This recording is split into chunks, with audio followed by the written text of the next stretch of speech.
اور میں نے یہ نہیں دیکھا کہ کون کتنا کھا رہا ہے اور کون میرے بارے میں سوچ رہا ہے۔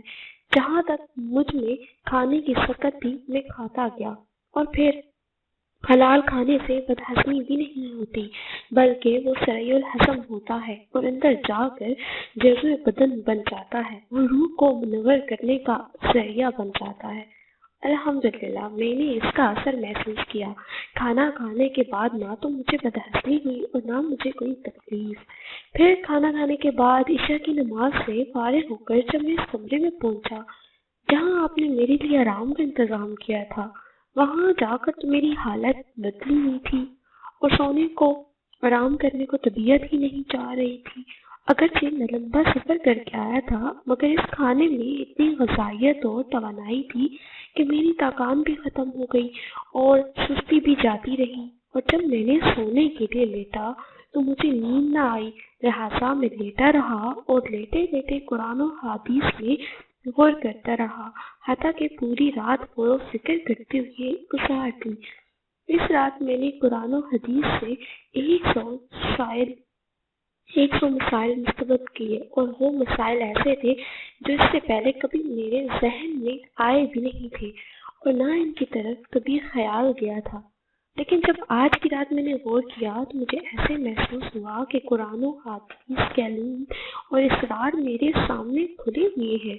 تمام مسائل کی تفصیل اور جوابات میرے ذہن میں آتے چلے گئے، اور صبح تک میں مسائل کا استنباط کرتا رہا اور اسی حالت میں صبح ہو گئی۔ یہ سب آپ کے کھانے کا اثر تھا جو رات بھر میں نے محسوس کیا۔ اس کی تہجد کے وقت نہ تو لوٹا استعمال کرنے کی ضرورت پیش آئی اور نہ مسواک کی، اور وہی عشاء کا وضو میرے لیے فجر میں کام آیا۔ یہ سن کر حضرت امام شافعی نے پھر اپنے گھر والوں کو ساری حقیقت بتائی، اور جو لوگ ان کے بارے میں غلط قسم کی باتیں کر رہے تھے ان سے کہا کہ تم نے ان کی شان میں گستاخی کی ہے، لہٰذا ان سے معافی مانگو۔ ان کا تو یہ حال ہے۔ حاصل واقعہ ہمارے اندر جو دین کا جذبہ نہیں ہے اور دین کی طرف میلان نہیں ہے، جبکہ ہم جانتے ہیں کہ دین برحق ہے اور آخرت برحق ہے اور ہمیں آخرت کی طرف متوجہ ہونا چاہیے، پھر بھی دل اس طرف نہیں آتا۔ اس کی وجہ یہ ہے کہ ہماری غذا میں مشتبہ غذا کا بڑا دخل ہے، اس لیے ہم حرام اور مشتبہ غذا سے بچنے کی کوشش کریں، خود بھی بچیں اور اپنے گھر والوں کو اور اپنے بچوں کو بھی حرام اور مشتبہ غذا سے بچائیں کہ کسی کے پیٹ میں حرام اور مشتبہ غذا نہ جانے پائے، ورنہ اس کے وبال سے نہ بچ سکیں گے۔ اللہ تعالی ہم سب کو حلال اور طیب روزی عطا فرمائے اور حرام غذا سے ہم سب کی حفاظت فرمائے، آمین۔ ایک حسین نوجوان کا سبق آموز واقعہ۔ ایک بزرگ فرماتے ہیں کہ میں 1 سال سخت ترین گرمی کے زمانے میں حج کو چلا۔ بڑی شدت سے چلتی تھی گرم لو۔ ایک دن جب میں وسط حجاز میں پہنچا تو اتفاقاً قافلے سے بچھڑ گیا اور مجھے کچھ فلودگی سی آ گئی۔ ایک دفعہ آنکھ کھلی تو اس جنگل بیابان میں ایک آدمی نظر آیا، تو میں جلدی اس کی طرف چلا تو دیکھا ایک کمسن لڑکا تھا جس کی داڑھی بھی نہ نکلی تھی اور اس قدر حسین کہ گویا 14ویں رات کا چاند ہے، بلکہ دوپہر کا سورج جس پر ناز و نعمت کے کرشمے چمک رہے ہیں۔ میں نے اس کو سلام کیا۔ اس نے کہا ابراہیم۔ وعلیکم السلام۔ میرا نام لینے پر مجھے انتہائی حیرت ہوئی اور مجھ سے سکوت نہ ہو سکا۔ میں نے بڑے تعجب سے پوچھا کہ صاحبزادے میرا نام کسی طرح معلوم ہوا تمہیں؟ تم نے مجھے کبھی دیکھا نہیں۔ کہنے لگا ابراہیم، جب سے مجھے معرفت حاصل ہوئی ہے میں انجان نہیں بنا، اور جب سے مجھے وصال نصیب ہوا کبھی فراق نہیں ہوا۔ میں نے پوچھا اس سخت گرمی میں اس جنگل میں تجھے کیا مجبوری کھینچ لائی ہے؟ ابراہیم، اس کے سوا میں نے کبھی کسی سے انس پیدا نہیں کیا اور نہ اس کے سوا کسی کو اپنا ساتھی بنایا۔ میں اس کی طرف بلکہ منتقل ہو چکا ہوں اور اس کے معبود ہونے کا اقرار کر چکا ہوں۔ میں نے پوچھا کہ تیرے کھانے پینے کا ذریعہ کیا ہے؟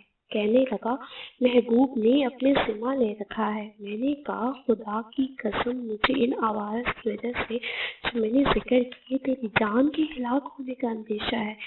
تو اس میں روتے ہوئے کہ اس کی آنکھوں سے آنسوؤں کی لڑی موتیوں کی طرح اس کے رخساروں پر پڑ رہی تھی۔ چند شعر پڑے جن کا ترجمہ یہ ہے: کون شخص ڈر سکتا ہے؟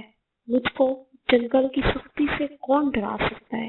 حالانکہ میں اس جنگل کو اپنے محبوب کی طرف چل کر قطع کر رہا ہوں اور اس پر ایمان لا چکا ہوں۔ مجھ کو بے چین کر رہا ہے اور شوق ہبارے کے لیے جاتا ہے، اور اللہ کا چاہنے والا کبھی کسی آدمی سے نہیں ڈرتا۔ اگر مجھے بھوک لگے تو اللہ کا ذکر میرے پیٹ بھر دے گا، اور اللہ کی حمد کی وجہ سے میں پیاسا نہیں ہو سکتا، اور اگر میں ضعیف ہوں تو اس کا عشق مجھے حجاز سے خراسان تک لے جا سکتا ہے۔ تو میرے بچپن کی وجہ سے مجھے حقیر سمجھتا ہے، اپنی ملامت کو چھوڑ، جو ہونا تھا ہو چکا۔ میں نے پوچھا تجھے خدا کی قسم اپنی صحیح عمر بتا کیا ہے؟ کہنے لگا تو نے بڑی سخت قسم مجھے دی ہے جو میرے نزدیک بہت ہی بڑی ہے، اور میری عمر 12 برس کی ہے۔ پھر وہ کہنے لگا ابراہیم تجھے میری عمر پوچھنے کی کیا ضرورت پیش ہے؟ میں نے کہا مجھے تیری باتوں نے حیرت میں ڈال دیا۔ کہنے لگا اللہ کا شکر ہے، اس نے بہت نعمتیں عطا فرمائی ہیں، اور اللہ کا فضل ہے، اس نے اپنے بہت سے مومن بندوں سے افضل بنایا۔ ابراہیم کہتے ہیں کہ مجھے اس کے حسن صورت اور شیریں کلام پر بڑا تعجب ہوا۔ میں نے کہا سبحان اللہ، حق تعالی شانہ نے کیسی کیسی صورتیں بنائی ہیں۔ اس نے تھوڑی دیر نیچے کو سر جھکا لیا، پھر اوپر کی طرف نظر اٹھا کر بہت ترچھی اور کڑوی نگاہ سے مجھے دیکھا اور چند شعر پڑھے جن کا ترجمہ یہ ہے: اگر میری سزا جہنم ہو تو میرے لیے ہلاکت ہے۔ اس وقت میری یہ رونق اور خوبصورتی کیا بنائے گی؟ اس وقت میری ساری خوبیوں کو عذاب عیبدار بنا دے گا، اور جہنم میں طویل عرصہ تک رونا پڑے گا، اور جبار جل جلالہ یہ فرمائے گا اور بدترین غلام تو میرے نافرمانوں میں ہے۔ تو نے دنیا میں میرا مقابلہ کیا، میری حکم عدولی کی، تو میری عہد و پیمان کو بھول گیا تھا یا میری ملاقات کو بھول گیا تھا۔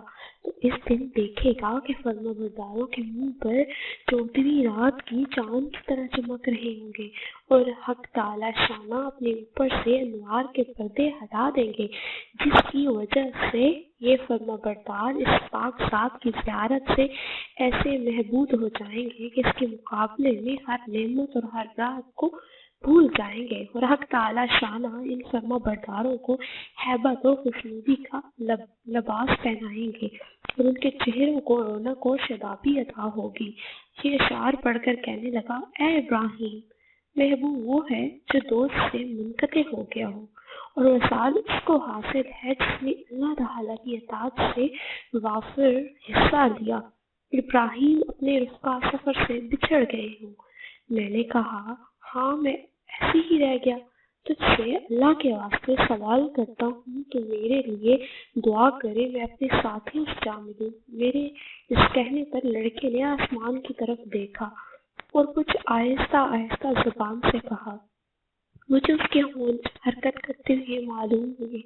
اس وقت مجھے دفن نیند کا جھونکا سا آیا، بے ہوشی سی ہوئی۔ اس سے جو میں نے فاقہ پایا تو قافلے کے بیچ میں اون پر اپنے آپ کو پایا، اور میرے اون پر جو میرا ساتھی تھا وہ مجھ سے کہہ رہا تھا ابراہیم ہوشیار رہو، سنبھلے رہو، ایسا نہ ہو اونٹ پر گر جاؤ۔ اور اس لڑکے کا مجھ کو کچھ پتہ نہ چلا کہ وہ آسمان پر اڑ گیا، زمین کے اندر اتر گیا۔ جب ہم سارا رستہ طے کر کے مکہ مکرمہ پہنچ گئے اور میں حرم شریف میں داخل ہوا تو کیا دیکھتا ہوں وہ لڑکا کعبہ شریف کا پردہ پکڑے ہوئے رو رہا ہے اور چند شعر پڑھ رہا ہے جن کا ترجمہ یہ ہے: میں کعبہ کا پردہ پکڑ رہا ہوں اور بیت اللہ کی زیارت بھی کر رہا ہوں، لیکن دل میں جو کچھ ہے اس کو اور راز کی بات کو تو خوب جانتا ہے۔ میں بیت اللہ کی طرف پیدل چل کر آیا ہوں، کہیں سویا بھی نہیں ہوں، اس لیے باوجود اپنی کمسنی کے فریفتہ عشق کو بچپن سے تجھ پر مرنے لگا ہوں، جبکہ میں عشق کو جانتا بھی نہ تھا، اور تم اگر اور اگر لوگ ملامت کریں کسی بات پر تو میں ابھی عشق کا طفل مکتب. اے اللہ، اگر میری موت کا وقت آ گیا ہو تو شاید میں تیرے وصل سے دریاب ہو سکوں. اس کے بعد وہ بے اختیار سجدہ میں گر گیا اور میں دیکھتا رہا، اور اس کے بعد میں اس کے پاس گیا اور اس کو ہلایا تو وہ انتقال کر چکا تھا. ابراہیم کہتے ہیں کہ مجھے اس کے انتقال کا بڑا سخت صدمہ ہوا. میں وہاں سے اٹھ کر اپنی قیام گاہ پر آیا اور اس کے کفن دینے کے لیے کپڑا لیا اور مدد کے لیے 1-2 آدمی ساتھ لیے اور وہاں پہنچا جہاں اس کو مردہ چھوڑ کر آیا تھا. تو میں اس کی لاش کا کہیں پتہ نہ چلا. وہاں دوسرے حاجیوں سے دریافت کیا مگر کسی کو بھی پتہ نہ تھا. کسی نے اس کو دیکھا تو میں سمجھا کہ اللہ تعالیٰ نے اس کو لوگوں کی آنکھوں سے پوشیدہ فرما رکھا تھا. میں وہاں سے اپنی قیام گاہ پر واپس آ گیا اور مجھے کچھ خنودگی سے آ گئی. تو میں نے اس کو خواب میں دیکھا کہ وہ ایک بہت بڑی مجمع میں ہے اور سب پیش ہے اور اس پر اس قدر نور چمک رہا ہے اور ایسے عمدہ جوڑے ہیں کہ ان کی صرف بیان نہیں آ سکتی. میں نے اس سے پوچھا کہ وہی لڑکا ہے. کہنے لگا میں وہی ہوں. میں نے پوچھا کہ تیرا انتقال نہیں ہوا؟ اس نے کہا ہاں ہو گیا. میں نے کہا میں نے تجھے تجہیز و تکفین کے لیے بہت تلاش کیا کہیں پتہ نہ چلا. کہنے لگا ابراہیم سن، جس نے میرے شہر سے نکالا اور اپنی محبت میں فرشتہ کیا اور میری عزیز و اقارب سے جدا کیا، اس نے مجھے کفن دیا اور کسی دوسرے کا متحاج بننے نہیں دیا. تو میں نے پوچھا حق تعالی شانہ نے مرنے کے بعد تیرے ساتھ کیا معاملہ کیا؟ تو اس نے کہا اللہ جل شانہ نے مجھے اپنے سامنے کھڑا کیا اور فرمایا تو کیا چاہتا ہے؟ میں نے عرض کیا اللہ تو الہی مقصود ہے اور تیری ہی مجھے آرزو ہے. فرمایا کہ بے شک تو میرا سچا بندہ ہے اور تو مانگے اس کے لیے کوئی رکاوٹ نہیں. میں نے عرض کیا کہ میں یہ چاہتا ہوں کہ میرے زمانے کے تمام آدمیوں میں میری سفارش قبول فرما لے. تو ارشاد ہوا ان سب کے بارے میں تیری سفارش قبول ہے. ابراہیم کہتے ہیں اس کے بعد اس لڑکے نے خواب میں مجھ سے رخصتی مصافحہ کیا اور میں نیند سے بیدار ہو گیا. تو میں نے حج کے جو ارکان باقی تھے وہ پورے کیے مگر اس لڑکے کی یاد سے اور اس کے رنج سے میرے دل کو قرار نہ تھا. میں حج سے فارغ ہو کر واپس ہوا لیکن حالت یہ تھی کہ راستے میں سارے قافلے والے یہ کہتے تھے ابراہیم تیرے ہاتھ کی مہک سے ہر شخص حیران ہے کہ کیسے خوشبو آ رہی ہے. اور اس واقعے کے نقل کرنے والے کہتے ہیں کہ مرنے تک ابراہیم کے ہاتھوں میں سے وہ خوشبو آتی رہی. حاصل بے شک تو اللہ کی محبت میں ڈوب جاتا ہے اس کی کیفیت ایسی ہو جاتی ہے اور یقیناً اصل چیز تو اللہ اور اس کے رسول کی محبت ہی ہے. خوش نصیب ہے وہ مسلمان جو اللہ اور اس کے رسول کی محبت میں ڈوب کر زندگی گزارتے. دعا ہے کہ اللہ تعالی ہمیں بھی اپنی حقیقی محبت نصیب فرمائے. آمین یا رب العالمین. حضرت بایزید بسطامی کا یہودی سے مناظرہ. یہودیوں کا بہت بڑا مجمع اور ان کا ایک عالم ان میں تقریر کر رہا ہے. حضرت بایزید بسطامی جا کر اس مجمع میں بیٹھ گئے اور ان کے بیٹھتے ہی ان کے عالم کی زبان بند ہو گئی. مجمع میں شور ہوا کہ حضرت بولتے کیوں نہیں؟ عالم نے کہا ہم میں کوئی محمدی آ گیا ہے. انہوں نے کہا اسے کھڑا کرو قتل کریں گے. کہا نہیں بھائی جو محمدی ہو کھڑا ہو جائے. حضرت بایزید بسطامی کھڑے ہو گئے. یہودی نے کہا میں سوال کروں گا تو جواب دے گا. بایزید نے کہا دوں گا. حضرت بایزید نے فرمایا کہ میں ایک سوال کروں گا تو جواب دے گا. کہا دوں گا. یہودی عالم نے سوالات شروع کیے. ایک بتاؤ جس کا دوسرا نہیں. فرمایا اللہ ایک ہے اور اس کے ساتھ کوئی دوسرا نہیں. کہا دو بتاؤ جس کا تیسرا نہ ہو. فرمایا اللیل والنہار دن اور رات اس کا تیسرا نہیں. کیا تین بتاؤ جس کا چوتھا نہ ہو. فرمایا لوح و قلم و کرسی تین ہے اس کا چوتھا نہیں. کہا 4 بتاؤ جس کا 5واں نہ ہو۔ فرمایا تورات، زبور، انجیل اور قرآن میں 4 ہیں، اس کا 5واں نہیں۔ کہا کہ 5 بتاؤ جس کا 6واں نہیں۔ فرمایا اللہ نے اپنے بندوں پر 5 نمازیں فرض کی ہیں، 6 نہیں۔ کہا کہ 6 بتاؤ جس کا 7واں نہیں۔ 6 دن میں زمین و آسمان بنائے ہیں، 7 نہیں۔ کہا کہ 7 بتاؤ جس کا 8واں نہیں۔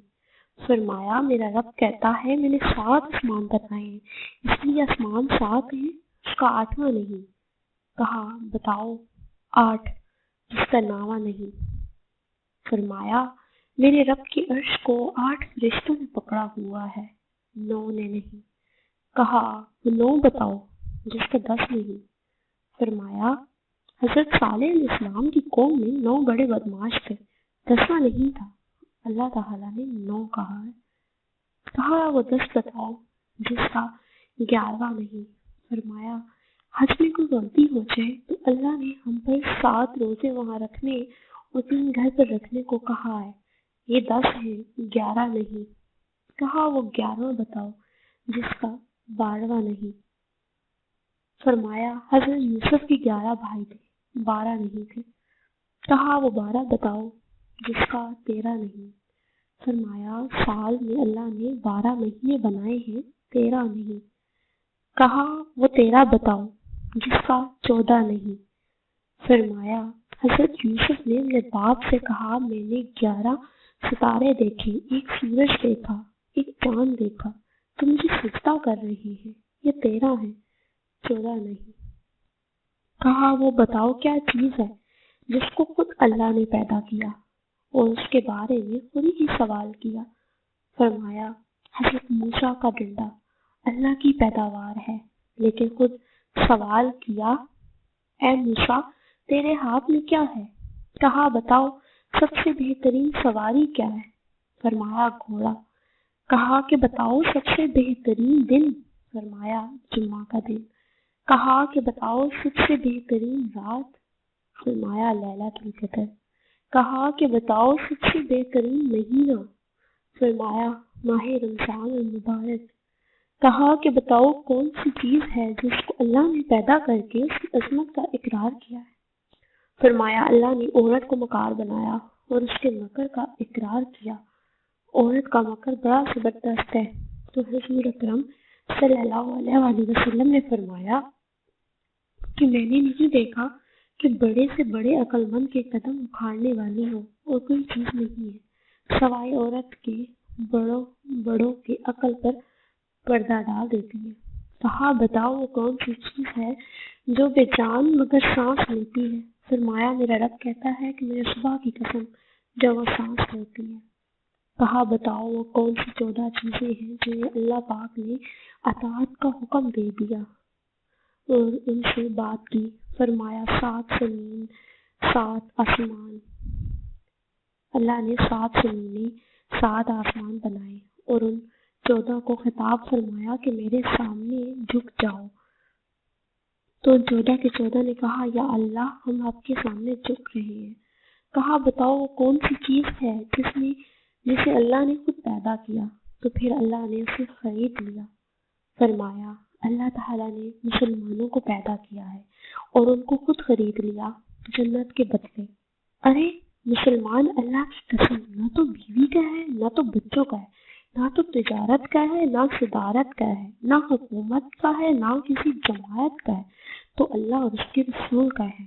اگر تم اللہ اور رسول کا بن کے چلے گا تو یہ سارا نقشہ تیرے تابع چلے گا، اور اگر اللہ اور رسول سے ٹکرائے گا تو اللہ تجھے ذلیل و خوار کر کے چھوڑ دے گا۔ کہاں بتاؤ وہ کون سی بے جان چیز ہے جس نے بے جان ہو کر بیت اللہ کا طواف کیا؟ فرمایا حضرت نوح کی کشتی پانی پر چلی اور چلتے چلتے جب بیت اللہ پر آئی تو بیت اللہ کے ساتھ چکر لگائے۔ کہا بتاؤ وہ کون سی قبر جو اپنے مردے کو لے کر چل؟ فرمایا حضرت یونس کی مچھلی جو اپنے اندر حضرت یونس کو بٹھا کر 40 دن تک پھرتے رہے اور وہ قبر کی طرح چل رہی تھی، لیکن اللہ کی قدرت بظاہر غالباً حضرت یونس کو مچھلی کے پیٹ میں بٹھا کر نہ مرنے دیا، نہ بھوکا رہنے دیا، نہ پیاسا، نہ پریشان، بلکہ مچھلی کو شیشے کی طرح کر دیا۔ حضرت یونس مچھلی کے پیٹ میں بیٹھ کر سارے دریا کا تماشا دیکھتے، اندر سے باہر کا منظر دیکھتے۔ مچھلی کا ایک معدہ ہے اور اس میں غذا بھی آ رہی ہے، لیکن حضرت یونس امانت ہے، آرام سے بیٹھے ہیں۔ معدے کی حرکت حضرت یونس کو تکلیف نہیں دے رہی، لیکن مچھلی کی غذا بھی کھائی جا رہی ہے۔ حضرت یونس امانت بن کر بیٹھے ہوئے ہیں۔ کہا بتاؤ وہ کون سی قوم ہے جس نے جھوٹ بولا پھر بھی جنت میں جائے گی؟ فرمایا حضرت یوسف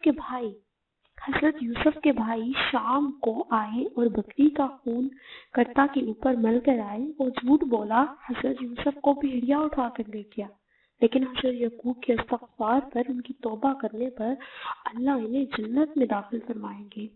کہا بتاؤ وہ کون سی قوم ہے جو سچ بولے گی پھر بھی جہنم میں جائے گی؟ فرمایا یہودی اور عیسائی ایک بول میں سچے ہیں۔ یہودی کہتے ہیں کہ عیسائی باطل پر ہے اور عیسائی کہتے ہیں کہ یہودی باطل پر ہے، اس میں دونوں سچے ہیں، لیکن دونوں جہنم میں جائیں گے۔ اس کے علاوہ تو اور بھی بہت سوالات ہیں، لیکن وقت بہت ہو گیا ہے، اس لیے باقیوں کو چھوڑ رہا ہوں۔ اب حضرت بزید نے فرمایا کہ اب میرا بھی ایک سوال ہے، میں صرف ایک سوال کروں گا، جواب دو گے؟ تو کہا دوں گا۔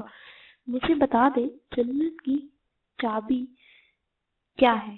یہودی عالم خاموش ہو گئے تو نیچے مجمع سے لوگوں نے کہا بولتے کیوں نہیں؟ تم نے سوالوں کی بچھاڑ کر دی اور وہ ہر ایک کا جواب دیتا رہا اور آپ ایک کا بھی جواب نہیں دے پا رہے۔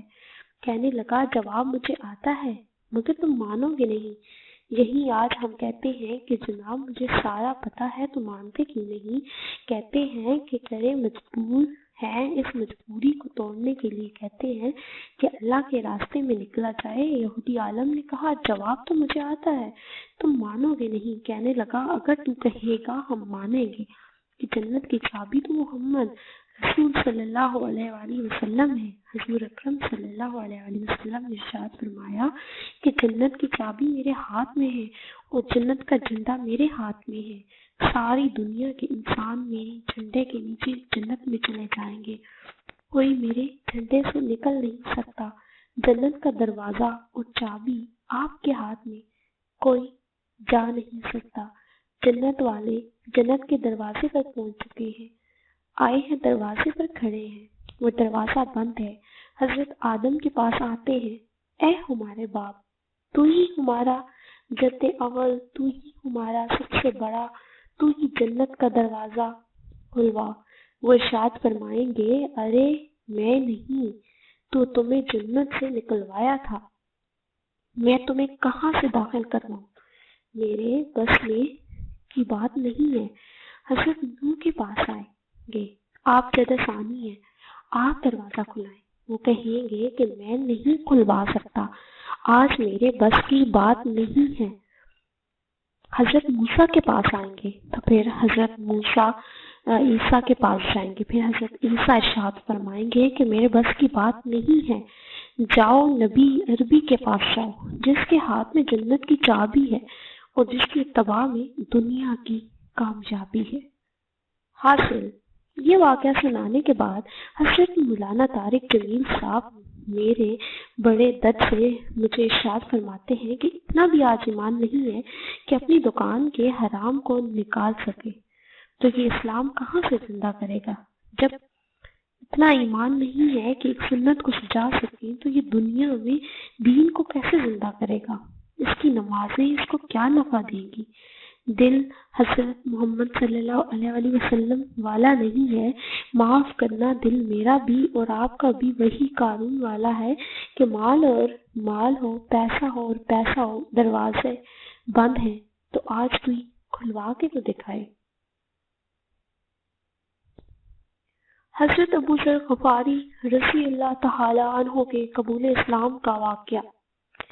حضرت ابو ذر غفاری مشہور صحابی ہیں جو بعد میں بڑے زاہدوں اور بڑے علماء میں سے ہوئے۔ حضرت علی کرم الوجہ کا ارشاد ہے کہ ابو ذر ایسے علم کو حاصل کی ہوئی ہے جس سے لوگ عاجز ہیں، مگر انہوں نے اس کو محفوظ رکھا ہے۔ جب ان کو حضور اقدس صلی اللہ علیہ وسلم کے نبوت کی پہلی خبر پہنچی تو انہوں نے اپنے بھائی کو حالات کی تحقیق کے واسطے مکہ بھیجا۔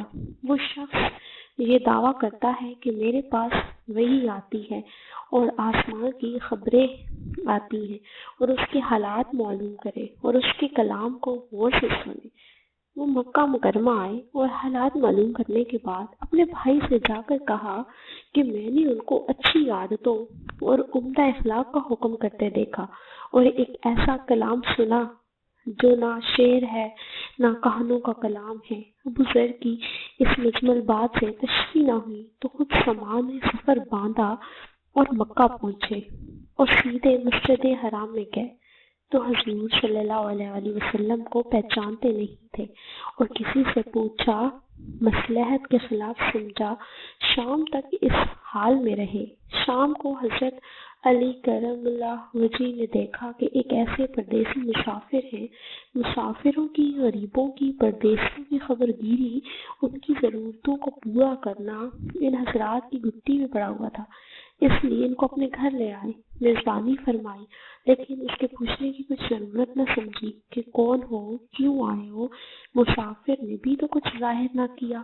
صبح کو پھر مسجد آ گئے اور دن بھر اس حال میں گزارا کہ خود پتہ نہ چلا اور دریافت کسی سے نہیں کیا۔ غالباً اس کی وجہ یہ ہوگی کہ حضور صلی اللہ علیہ وسلم کے ساتھ دشمنی کے قصے بہت مشہور تھے۔ آپ کو اور آپ کے ملنے والوں کو ہر طرح کی تکلیفیں دی جاتی تھیں۔ ان کو خیال ہوا کہ صحیح حال معلوم نہ ہوگا اور بدگمانی کی وجہ سے مفت کی تکالیف علیحدہ رہی۔ اور دوسرے دن شام کو بھی حضرت علی رضی اللہ تعالی عنہ کو خیال ہوا کہ پردیسی مسافر ہے۔ بظاہر جس غرض کے لیے وہ پوری نہیں ہوئی، اس لیے پھر اپنے گھر لے گئے اور رات کو کھلایا سلایا، مگر پوچھنے کی اس رات کو بھی نوبت نہ آئی۔ تو تیسری رات کو پھر یہی صورت ہوئی تو حضرت علی نے دریافت کیا، فرمایا تم کس کام سے آئے ہو، کیا غرض ہے؟ تو حضرت ابو ذر نے پہلے ان کو قسم اور عہد و پیمان دیے، اس کے بعد کہ وہ صحیح بتائیں گے۔ اس کے بعد اپنے عرض بتلائی کہ حضرت علی نے فرمایا کہ وہ بے شک اللہ کے رسول ہیں اور صبح کو میں جب جاؤں تو تم میرے ساتھ چلنا، میں وہاں تک پہنچا دوں گا، لیکن مخالفت کا زور ہے، اس لیے رستے میں اگر مجھے کوئی شخص ایسا ملا جس سے میرے ساتھ چلنے کی وجہ سے تم پر کوئی اندیشہ ہو تو میں پیشاب کرنے لگوں گا یا اپنا جوتا درست کرنے لگوں گا، تم سیدھے چلے جانا، میرے ساتھ ٹھہرنا نہیں، جس کی وجہ سے تمہارا میرا ساتھ ہونا معلوم نہ ہو۔ چنانچہ صبح کو حضرت علی کرم الوجہ کے پیچھے پیچھے حضور کی خدمت میں پہنچے، وہاں جا کر بات چیت ہوئی اور اس وقت مسلمان ہو گئے تو حضور اقدس صلی اللہ علیہ وسلم نے ان کی تکلیف کے خیال سے فرمایا کہ اپنے اسلام کو بھی ظاہر نہ کرنا، چپکے سے اپنے قوم میں چلے جاؤ، جب ہمارا غلبہ ہو جائے اور اس وقت چلے آنا۔ انہوں نے عرض کیا، یا رسول اللہ، ذات کی قسم جس کے قبضے میں میری جان ہے کہ اس کلمہ توحید کو ان بے ایمانوں کے بیچ چلا کے پڑھوں گا۔ چنانچہ اس وقت مسجد حرام میں تشریف لے گئے اور بلند آواز سے کہا، اشہد ان لا الہ و اشہد ان محمد رسول پڑھا۔ پھر کیا تھا، چاروں طرف سے لوگ اٹھے اور اس قدر مارا کہ زخمی کر دیا، مرنے کے قریب ہو گئے تو حضور کے چچا حضرت عباس جو اس وقت تک مسلمان بھی نہیں ہوئے تھے، ان کے اوپر بچانے کے لیے لیٹ گئے اور لوگوں سے کہا، کیا ظلم کرتے ہو، یہ شخص قبیلہ غفار کا ہے اور یہ قبیلہ ملک شام کے رستے میں پڑتا ہے، تمہاری تجارت وغیرہ سب ملک شام کے ساتھ ہے اور اگر یہ مر گیا تو شام کا آنا جانا بند ہو جائے گا۔ اس پر ان لوگوں کو بھی خیال ہوا کہ ملک شام سے ساری ضرورتیں پوری ہوتی ہیں، وہاں کا رستہ بند ہو جانا مصیبت ہے، اس لیے ان کو چھوڑ دیا۔ دوسرے دن پھر اسی طرح انہوں نے جا کر کلمہ پڑھا۔ اس کلمہ سننے کی تاب نہ لا سکتے تھے، اس لیے ان پہ ٹوٹ پڑے۔ دوسرے دن بھی حضرت عباس نے اسی طرح ان کو سمجھایا کہ ہٹایا کہ تمہاری تجارت کا رستہ بند ہو جائے گا۔ حاصل حضور صلی اللہ علیہ وآلہ وسلم کے اس ارشاد کے باوجود کہ اپنے اسلام کو چھپاؤ، ان کا یہ فعل حق کے اظہار کا ولولہ اور غلبہ تھا کہ جب یہ دین حق ہے تو کسی کے بات کا کیا جاتا ہے جسے ڈر کر چھپایا جائے، اور حضور کا منع فرمانا شفقت کی وجہ سے تھا کہ ممکن ہے تکلیف کا تحمل نہ ہو، ورنہ حضور صلی اللہ علیہ وآلہ وسلم حکم کے خلاف صحابہ کی مجال ہی نہ تھی کہ چونکہ حضور اقدس خود ہی اسلام پھیلانے میں ہر قسم کی تکلیفیں برداشت فرما رہے تھے، اس لیے ابو ذر نے سہولت پر عمل کر کے بجائے حضور صلی اللہ علیہ وآلہ وسلم کو اتباع کو ترجیح دی۔ یہی ایک چیز تھی جس کی وجہ سے ہر قسم کی ترقی دینا اور دنیاوی صحابہ کرام ایک قدم چوم رہی تھی اور ہر میدان ان کے قبضے میں تھا۔ جو شخص بھی اس مرتبہ کلمہ شہادت پڑھ کر اسلام کے جھنڈے کے نیچے آتا تھا، بڑی سے بڑی قوت بھی اس کو روک نہ سکتی تھی، اور نہ بڑے سے بڑا ظلم اس کو دین کے اشاعت سے ہٹا سکتا تھا۔ دعا ہے کہ اللہ تعالیٰ سب کو صحابہ کرام کے نقش قدم پر چلنے کی توفیق عطا فرمائے، آمین یا رب العالمین۔ حضرت مالک بن دینار کی توبہ کا سبق امس واقعہ۔ مالک بن دینار رضی اللہ تعالی عنہ سے ان کی توبہ کا سبق پوچھا گیا تو انہوں نے کہا، میں ایک سپاہی تھا اور شراب کا رسیا تھا۔ میں نے ایک نفیس باندی خریدی اور وہ میرے دل میں خاص مقام کی مالک بن گئی۔ میں سے ایک نئی بچی پیدا ہو گئی۔ میں اس بچی کو حد سے زیادہ پیار کرتا تھا۔ جب وہ زمین پر گھسٹ کر چلنے لگی تو میرے دل میں اس کی محبت اور بڑھ گئی اور وہ مجھ سے مانوس ہو گئی، اور اس کے سامنے جب شراب لا کر رکھتا تو وہ آ کر کھینچا تانی کر کے میرے کپڑوں پر شراب بہا دیتی۔ جب اس کے 2 سال ہو گئے تو وہ مر گئی۔ میرے دل کو اس کے غم نے بیمار کر دیا۔ 15 رمضان کو جمعہ کی رات میں شراب کے نشے میں مدہوش تھا۔ میں نے عشاء کی نماز بھی نہیں پڑھی تھی۔ میں نے خواب میں دیکھا کہ سور پھونکا گیا اور قیامت قائم ہو گئی، مردے قبروں سے اٹھائے گئے اور تمام مخلوق جمع ہو گئی۔ میں بھی ان میں سے تھا۔ میں نے اپنے پیچھے سے آہٹ سنی، مڑ کر دیکھا تو ایک بہت بڑا استا کالے رنگ کا، آنکھیں نیلی، منہ کھولے میری طرف دوڑ رہا ہے۔ خوف و دہشت کے مارے میں بھاگا۔ راستے میں ایک ستھرے لباس والے شخص کے پاس سے گزرا۔ میں نے سلام کیا۔ اس نے جواب دیا، مجھے اس رستے سے پناہ دو، تجھے اللہ تعالیٰ پناہ دے گا۔ وہ بوڑھا رونے لگا اور کہا، میں کمزور اور ضعیف ہوں اور یہ رستہ زبردست ہے، میرے بس میں نہیں، آگے چلو اور بھاگو، شاید اللہ تعالیٰ تیری نجات کی کوئی صورت بنا دے۔ میں آگے بھاگنے لگا اور ایک بلند جگہ پر چڑھ گیا۔ ادھر سے میں نے جہنم کے طبقات کو جھانک کر دیکھا، ان کی ہولناکیاں دیکھی۔ قریب تھا کہ استا کے خوف سے میں ان میں گر جاتا۔ مجھے کسی نے آواز دے کر کہا، چلو یہاں سے، تم یہاں کے رہنے والے نہیں ہو۔ میں نے اس کی بات سے مطمئن ہو گیا اور وہاں سے واپس لوٹا تو استا میرے پیچھے تھا۔ میں پھر اس بوڑھے کے پاس آیا اور کہا، بابا، میں نے آپ سے درخواست کی کہ اس رستے سے میری جان چھڑواؤ، آپ نے کچھ نہیں کیا۔ وہ بوڑھا پھر رونے لگا اور کہا، میں ناتواں ہوں، البتہ تم اس پہاڑ کے پاس جاؤ جہاں مسلمانوں کی امانتیں ہیں، اگر تمہاری کوئی امانت ہو تو وہ تمہاری مدد کرے گی۔ میں نے دیکھا چاندی کا ایک گول پہاڑ ہے اور اس میں جگہ جگہ سوراخ اور روشن دان ہیں اور پردے لٹکے ہوئے ہیں۔ ہر روشن دان پر سونے کے دوپٹے ہیں اور ان کے قبضے یاقوت کے ہیں اور آرائش موتیوں کی۔ ہر پٹ پر ایک ریشمی پردہ ہے۔ جب میں نے پہاڑ کی طرف نظر دوڑائی تو فوراً اس کی طرف بھاگا اور استا میرے پیچھے تھا۔ جب میں پہاڑ کے قریب پہنچا تو ایک فرشتے نے آواز دی، پردے ہٹاؤ، دروازہ کھولو اور سیدھے کھڑے ہو جاؤ، شاید اس حاجت مند کی یہاں کوئی امانت ہو جو اسے اس کے دشمن سے نجات دلائے۔ میں نے دیکھا پردے ہٹ گئے اور دروازے کھل گئے اور ان روشن دانوں سے بہت سارے بچے میری طرف